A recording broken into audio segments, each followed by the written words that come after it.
Hey guys, Zach and Flip with Rick here. Today I'm going to show you exactly how to 10x your wholesale fees.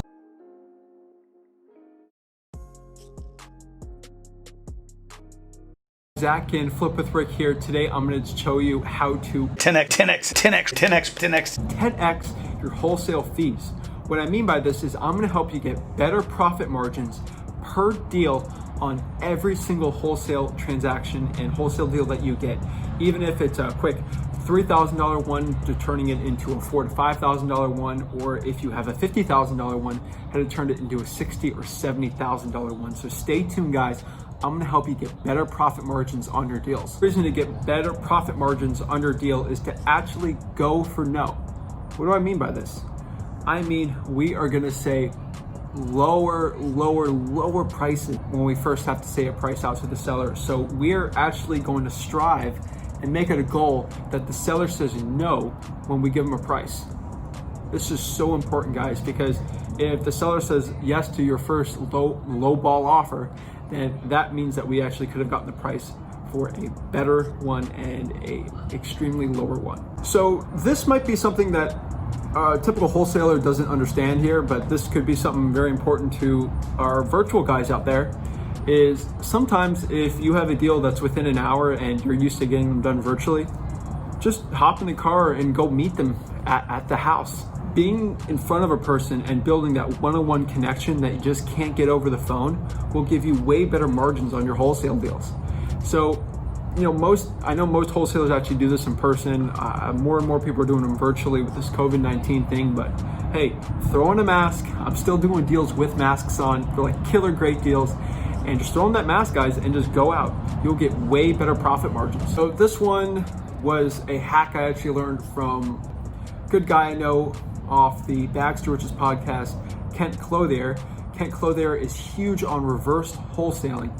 And his ideology and his methodology, which I take that too into my wholesaling business, which really blew my mind on that podcast, was build the cash buyers first. Like, he's a cash buyers heavy guy.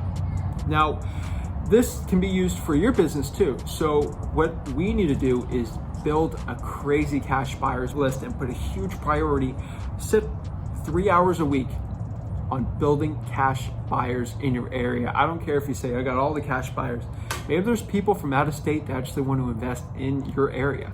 So dedicate at least 3 hours a week minimum into building your cash buyers list and keep hammering it, guys, because the more cash buyers we have, the better.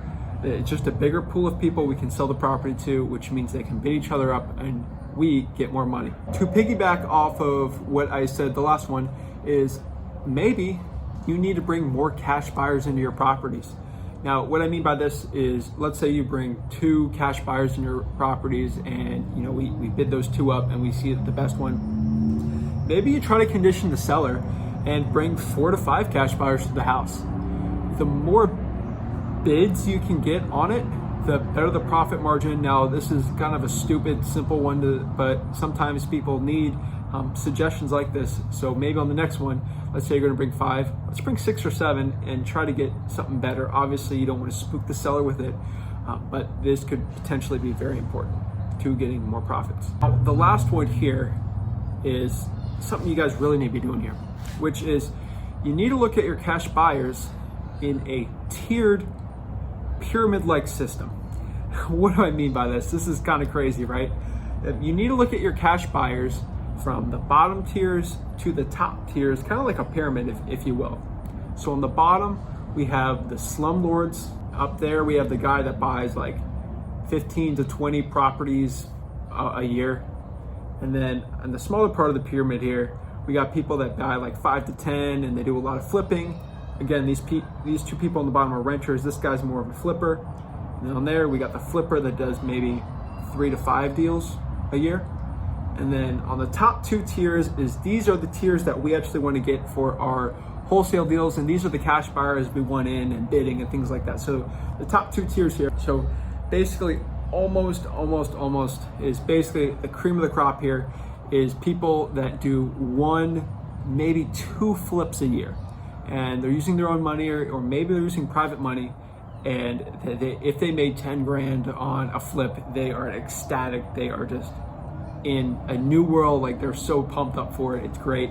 And they will pay us one of the most for a wholesale deal. So we actually want to go with these people. These are the HGTV flipper shows that see it, they want to get into it, and they're very new in the business, and they will pay you more of a premium for the service that you provide, which is these great contracts.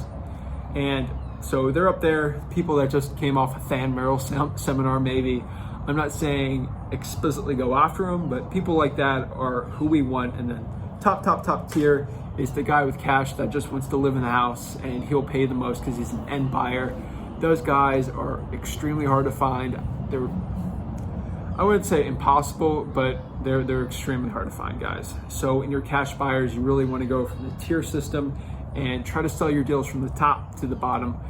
Obviously, you know that the slumlord who's trying to make 15% on every single rental, 15 to 20% ROI, versus the guy that's just trying to make 10 grand on a flip here, completely different. One guy probably pay about 10 to 20% more than the slumlord character.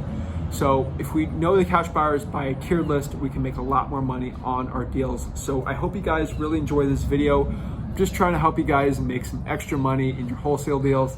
Really hope you guys got some value out of this. If you did, please like, subscribe, and comment below which is your favorite strategy that I said, and how are you, if I didn't include it, I'd love for you to give me some suggestions on how you're actually 10xing your profit margins in your real estate investing business.